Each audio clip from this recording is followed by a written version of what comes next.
Dans cette vidéo, je suis parti à la recherche de la fortune cachée du président togolais en Occident. J'ai déniché certains biens immobiliers appartenant à Faure Gnassingbé ou à ses proches, des millions et des millions d'euros de biens mal acquis aux États-Unis ou chez le protecteur de toujours, la France. Le drame de l'Afrique, c'est que l'homme africain n'est pas assez entré dans l'histoire. La France, elle est liée à l'Afrique. Il y a comme une convergence d'intérêts communs. Mais vous m'avez parlé comme si j'étais le président du Burkina Faso. Quelque part, vous me parlez comme si j'étais toujours une puissance coloniale.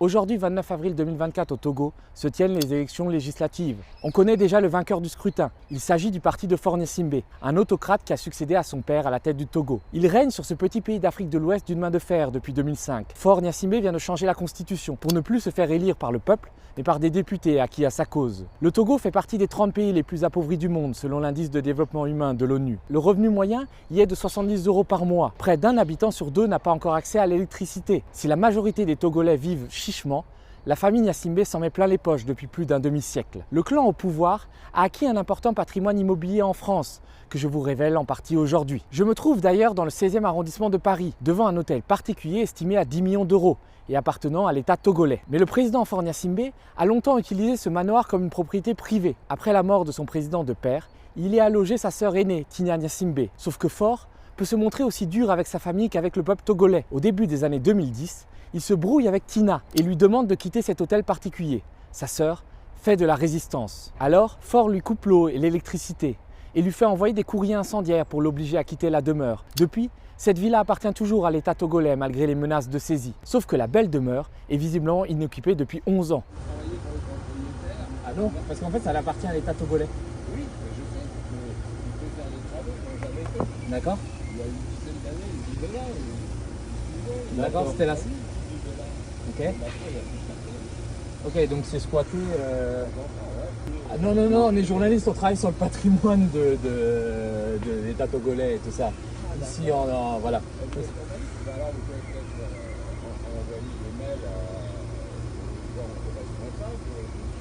Ah ben ouais, parce qu'en plus avoir un petit paquet d'argent, ça va. Oui, 10 millions. Ah oui. 10 millions, enfin là peut-être plus 10 millions, mais... Bon, enfin, écoutez, si vous arrivez à dire un mot au moins qui ramène des serrures, des trucs comme ça. D'accord, ben écoutez, on leur... Les gens, c'est pas rentré à la porte. D'accord. On a déjà fait 3-4 fois, ils ont vu, les flics. Faure Gnassingbé n'a pas laissé sa sœur à la rue. Il l'a fait déménager dans un autre coin chic d'Île-de-France. Nous sommes ici à Sceaux, vous pouvez voir le château derrière moi. Et à quelques centaines de mètres, il y a une autre propriété qui appartient au clan Gnassingbé, qui avait été acquise par le père et qui a fait l'objet d'un conflit de succession et dans lequel vit aujourd'hui la grande sœur de Faure Gnassingbé. Alors on est allé voir la maison, elle est dans un état délabré, il y a des carreaux cassés, il y a des tuiles qui tombent. Ce que nous a indiqué le voisinage, c'est que cette maison est visiblement encore habitée par la grande sœur de Faure Gnassingbé et que les voisins s'adressent à l'ambassade du Togo quand il s'agit de faire des réparations, de régler des problèmes de voisinage. Donc c'est quand même assez impressionnant de voir à quel point ces maisons, avec des prix au mètre carré qui atteignent entre 7 et 10 000 €, sont laissés à l'abandon. D'ailleurs, ce n'est pas la seule propriété que possède le clan Gnassingbé en Île-de-France. J'ai eu des informations comme quoi Faure Gnassingbé en personne possédait une villa dans les Yvelines. On va essayer d'y aller.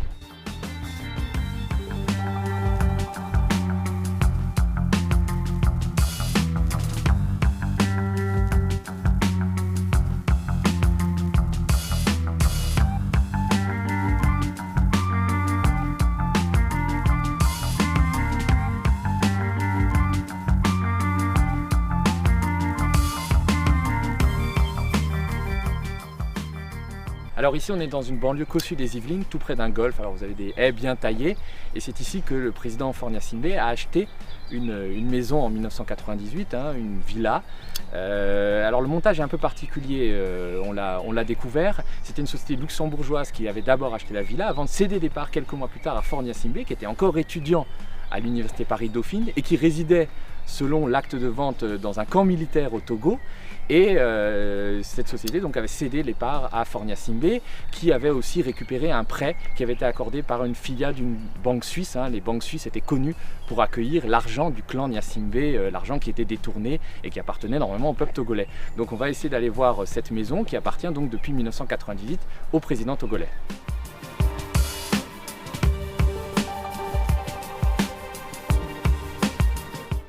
Donc je pense que ça doit être là. Ah ouais, c'est quand même assez intéressant. C'est intéressant parce que ça a l'air complètement à l'abandon. Il y a la végétation, il y a des moucherons. J'ai l'impression d'être dans une jungle luxuriante. Ah ouais, ça a l'air complètement abandonné. Il n'y a personne depuis des mois ou des années là-dedans. C'est-à-dire qu'ils ont tellement d'argent, les dictateurs africains ont tellement d'argent qu'ils se permettent de laisser des biens comme ça aussi chers abandonnés.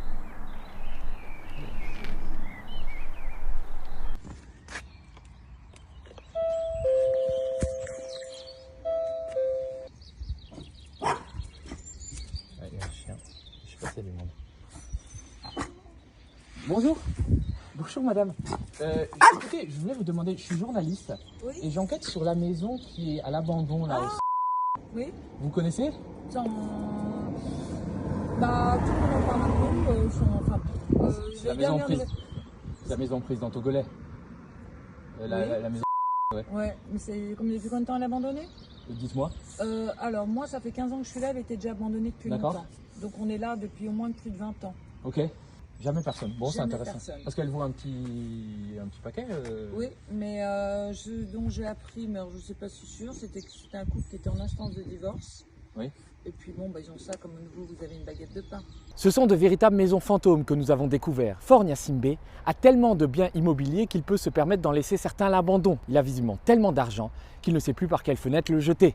Lors de ses récents séjours à Paris, le président togolais n'a pas seulement claqué la bise à Emmanuel Macron, il a logé dans les beaux quartiers de la capitale et a dépensé des fortunes chez un tailleur de l'avenue Bosquet, dans le 7e arrondissement. En raison de sa relation privilégiée avec la France, Faure Gnassingbé n'a jamais été inquiété et aucun de ses biens mal acquis n'a jamais été menacé. La famille Gnassingbé n'est d'ailleurs pas la seule à s'offrir des demeures cossues en Occident. Les plus proches collaborateurs du président togolais ne sont pas en reste. C'est le cas de l'indispensable ministre des Affaires étrangères de Faure, Robert Dussey, un diplomate qui prononce de vibrants discours panafricanistes à la tribune des Nations Unies.